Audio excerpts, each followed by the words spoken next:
पन्नगे च सुरेन्द्रे च कौशिके पाद संस्पृशि निर्विशेष मनस्काय श्री वीरस्वामिने नमः।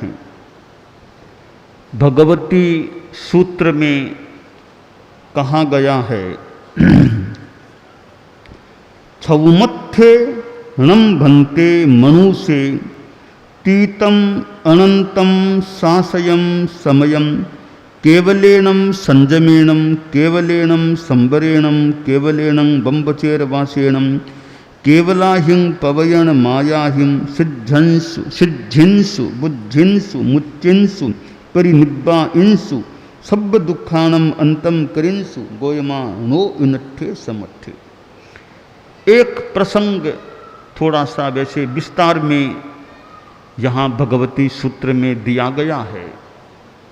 एक प्रश्न उठाया गया है कि भन्ते कोई छद्मस्थ मनुष्य है, वह केवल संयम के आधार पर, केवल संबर के आधार पर, यूं ही ब्रह्मचर्यवास है, प्रवचन माताएं, केवल इनके आधार पर कोई मुक्त हो सकता है क्या? आज तक मुक्त हुआ है क्या? वर्तमान में होता है क्या? भविष्य में होगा क्या? तीनों कालों की बात है कि छद्मस्थ मनुष्य मुक्त हो सकता है क्या? तो इस संदर्भ में उत्तर दिया गया गौतम को कि ऐसा नहीं हो सकता।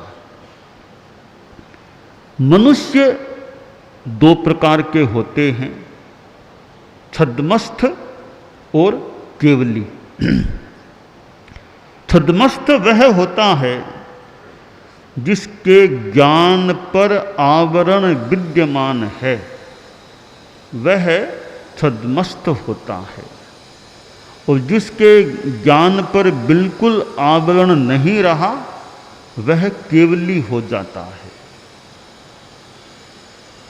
तो अब प्रश्न यह किया गया है कि वो छद्मस्थ है, वो मुक्त हो सकता है क्या? तो कहा गया नहीं, छद्मस्थ मुक्त नहीं हो सकता, मुक्त होगा वो केवली ही होगा। इसकी एक पृष्ठभूमि बताई गई है। अनेक दर्शन हैं, जैन दर्शन है तो और भी अनेक दर्शन हैं। वैसे 6 दर्शनों के नाम आते हैं। षड्दर्शन समुच्चय नाम का एक संस्कृत में छोटा सा ग्रंथ भी है। बौद्धम, नैयायिकम, सांख्यम, जैनम, वैशेषिकम तथा जैमिनीयम च नामानि दर्शनाना ममुन्यहो। 6 दर्शन बताए गए हैं कि बौद्ध दर्शन है, नैयायिक है, सांख्य दर्शन भी है, जैन भी है, वैशेषिक भी है, जैमिनीय भी है। यूँ 6 दर्शन और फिर चार्वाक दर्शन भी है।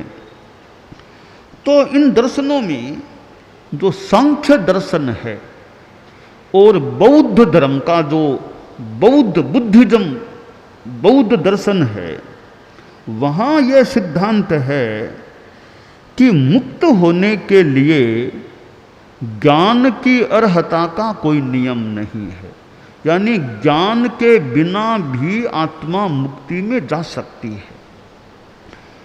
कि जिसके क्लेश समाप्त हो गए, आश्रव समाप्त हो गए हैं, क्षीण हो गए हैं, ऐसा मनुष्य केवली बने बिना भी, केवली हुए बिना भी मुक्ति को प्राप्त कर सकता है।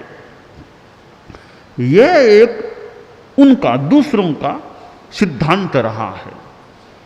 तो लगता है इस सिद्धांत के संदर्भ में गौतम स्वामी ने प्रश्न किया कि यह संभव है क्या कि बिना केवली बने छद्मस्थ मनुष्य केवल संयम, संबर आदि के आधार पर मोक्ष को प्राप्त हो जाए? यह प्रश्न किया तो उत्तर दिया गया कि ऐसा संभव नहीं है। मुक्त होने से पहले केवल ज्ञानी बनना ही पड़ेगा, उसके बिना मुक्ति हो नहीं सकती। तो वीतराग तो 12वें गुणस्थान में मनुष्य वीतराग तो बन जाता है, कोई शंका नहीं, पूर्णतया वीतराग, क्षीण मोह वीतराग बन जाता है। हालांकि 11वें गुणस्थान वाला मनुष्य भी वीतराग कहलाता है, वीतराग है भी, पर बड़ा अंतर है। 11वें गुणस्थान वाला वीतराग और 12वां गुणस्थान, उसमें जो वीतराग है, दोनों में बड़ा अंतर है। 11वें गुणस्थान में जो है वो वर्तमान में तो वीतराग है, तो बाद में वो जरूर सराग भी बनने वाला है, वो जीव वापिस सराग बनेगा। और 12वें गुणस्थान वाला वीतराग है, वो वापिस कभी सराग बनेगा ही नहीं, वीतराग ही रहेगा, और उसी जीवन के बाद अवश्यमेव मोक्ष को भी प्राप्त करेगा ही करेगा। तो 12वें गुणस्थान में तो संपूर्णतया भविष्य के लिए भी वीतराग बन जाता है, परंतु 12वें गुणस्थान वाला मुक्ति में नहीं जा सकता। मुक्ति में जाने से पहले 13वें गुणस्थान में, 14वें गुणस्थान में जाना ही पड़ेगा, और केवल ज्ञान, केवल दर्शन को प्राप्त करना ही पड़ेगा, उसके बाद ही मुक्ति मिल सकती है। मोक्ष पाने के लिए यह निश्चित है कि वीतरागता आवश्यक है। संक्षेप में यूं माना जा सकता है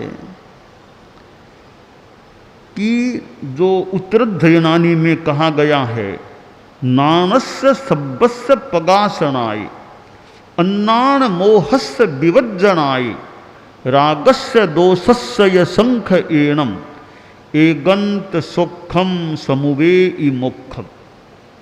सांख्य दर्शन की जो बात बताई मैंने, बौद्ध दर्शन की बात बताई, अब का जैन दर्शन की बात क्या मुक्ति के संदर्भ में, तो उत्तरध्ययनानि का यह एक श्लोक संभवतः पर्याप्त है। जैन दर्शन की मुक्ति की चर्चा का प्रतिनिधित्व करने वाला श्लोक है, उसका यह कथन सिद्धांत है कि एगंत सुखम समुवे मोक्षम, एकांत सुख वाले मोक्ष को प्राप्त करता है। कौन करेगा, कैसे करेगा? नानस्य सब्बस्य प्रकाशनाय, सर्व ज्ञान का प्रकाशन होना पड़ेगा। मोक्ष में जाने से पहले पहले सर्वज्ञान का प्रकाशन होना होगा, यानी सर्वज्ञ बनना पड़ेगा। तो मोक्ष जाने की एक अर्हता है कि सर्वज्ञान प्राप्त किया या नहीं। सर्वज्ञान प्राप्त नहीं किया तो मोक्ष में प्रवेश नहीं हो सकता। तो बड़ी शर्त है कि तुम सर्वज्ञ बने या नहीं। सर्वज्ञ बन गए हो तो मोक्ष में जा सकोगे, नहीं बने हो तो बिना सर्वज्ञ बने मोक्ष में नहीं जा सकते। तो एक बड़ी अर्हता है एकांत सौख्य वाले मोक्ष में जाने के लिए कि सर्व ज्ञान का प्रकाशन भीतर में होना होगा, करना होगा या होना होगा। दूसरी बात है कि सर्वज्ञान का प्रकाशन कैसे होगा? सीधा ही थोड़ा ही सर्वज्ञान हो जाएगा ऐसे बैठे बैठे साधना की नहीं, साधना हुई नहीं, कोई सर्वज्ञान होगा? नहीं नहीं, उससे पहले अन्नान मोहस्य विवर्जनाय, अज्ञान मोह का विवर्जन करना होगा। अब किस रूप में मोह का विवर्जन करना होगा? रागस्य दोषस्य शंख एणम, राग और द्वेष का संक्षय, सम्यक्तया क्षय, राग और द्वेष का क्षय करना होगा। हम जरा ध्यान दें, शंख एणम बोला, उपशमेनम नहीं कहा, उपशमेनम नहीं कहा, रागस्य दोषस्य उपशमेनम ऐसा नहीं कहा, क्योंकि उपशम तो 11वें गुणस्थान में भी हो जाता है। उपशम से काम नहीं चलेगा। मोक्ष जाना है तो उपशम पर्याप्त नहीं है। संक्षय, सम्यक्तया क्षय करना होगा। राग और द्वेष का। 11वें गुणस्थान में उपशम होता है राग द्वेष का, क्षय नहीं होता। तो बड़ा सुंदर कह दिया गया कि रागस्य दोषस्य शंख एणम, राग द्वेष का क्षय करना होगा, तब जाकर के राग द्वेष का क्षय होगा, फिर मोह नहीं ही रहेगा। और जब मोह नहीं ही रहेगा तो नानस्य सब्बस्य पगासनाए। 12वें गुणस्थान के बाद कितनी देरी लगती है केवल ज्ञान, केवल दर्शन होने में? 12वां गुणस्थान आया कि बहुत ही जल्दी केवल ज्ञान, केवल दर्शन भी प्राप्त हो जाता है। यानी केवल ज्ञान को आने के लिए उचित स्थान चाहिए। वो उचित स्थान है राग द्वेष का क्षय, 12वां गुणस्थान, वो चाहिए उसको। वो आ गया तो मानो केवल ज्ञान तो तैयार खड़ा है उभरने के लिए, आने के लिए। वो ये जरूर देखता है कि राग द्वेष का क्षय हुआ या नहीं। वो हो गया तो केवल ज्ञान तैयार है उभरने के लिए। वो नहीं हुआ है तो केवल ज्ञान बिल्कुल नहीं आ सकता। तो यहाँ भगवती सूत्र में जो बताया गया है वो जैन दर्शन का सिद्धांत है कि केवल वीतरागता ही पर्याप्त नहीं है मोक्ष पाने के लिए। मोक्ष पाने के लिए वीतरागता और केवल ज्ञान दोनों आवश्यक हैं, दोनों हो जाएंगे। केवल ज्ञान बिना वीतरागता के होगा नहीं। तो सारांश है केवल ज्ञान होना जरूरी है। तो केवल ज्ञान होने के बाद ही कोई मनुष्य, कोई जीव मोक्ष को प्राप्त कर सकता है। तो ये अनेक दर्शन है दुनिया में, अपना अपना मत है, सिद्धांत है। और दर्शनों का कोई तुलनात्मक अध्ययन करने वाला हो तो भी किस अपेक्षा से क्या बात है, कहीं कहीं विरोध है तो है, वैमत्य है तो है। हर वैमत्य को जैसे तैसे के सुलझा लें तो हर वैमत्य ने भी सुलझा सके, कोई बात नहीं, अपना अपना सिद्धांत है। तो ये अनेकांतवाद की बात है, बहुत अच्छी है कि किस अपेक्षा से कौन सी बात सही है।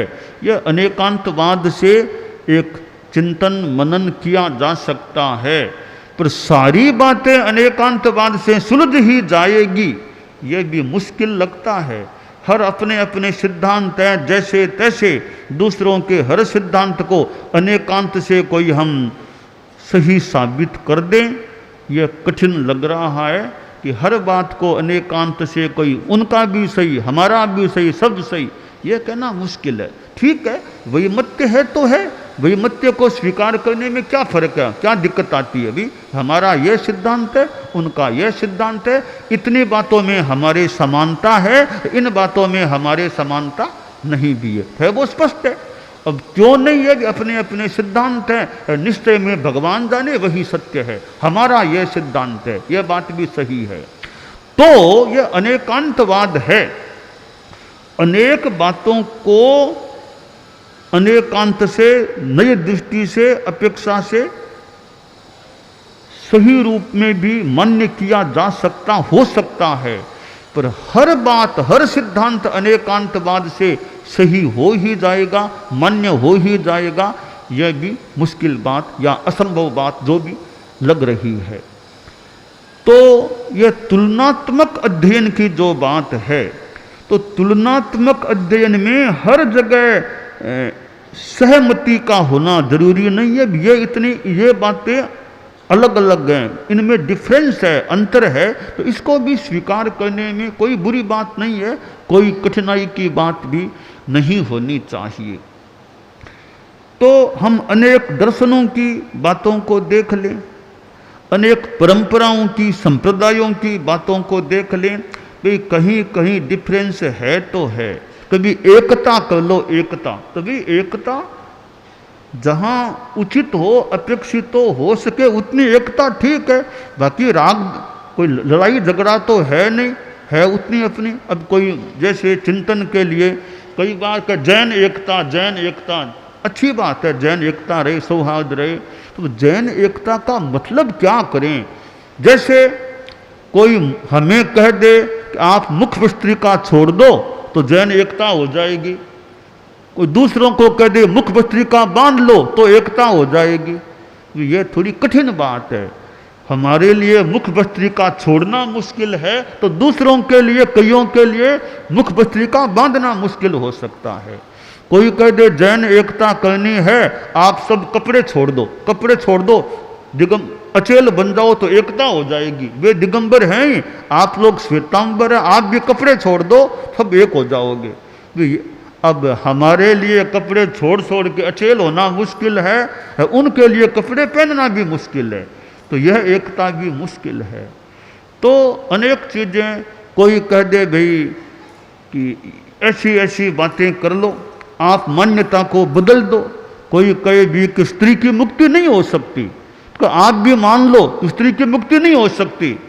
तो हम श्वेतांबरों के लिए यह मानना मुश्किल है, उनको कह दे कि आप स्त्री मुक्ति मान लो तो उनके लिए वह मुश्किल हो सकता है। तो भी डिफरेंस है तो है, हर डिफरेंस को मिटाना कोई आसान काम हो यह कहना कठिन है। तो फिर क्या करना?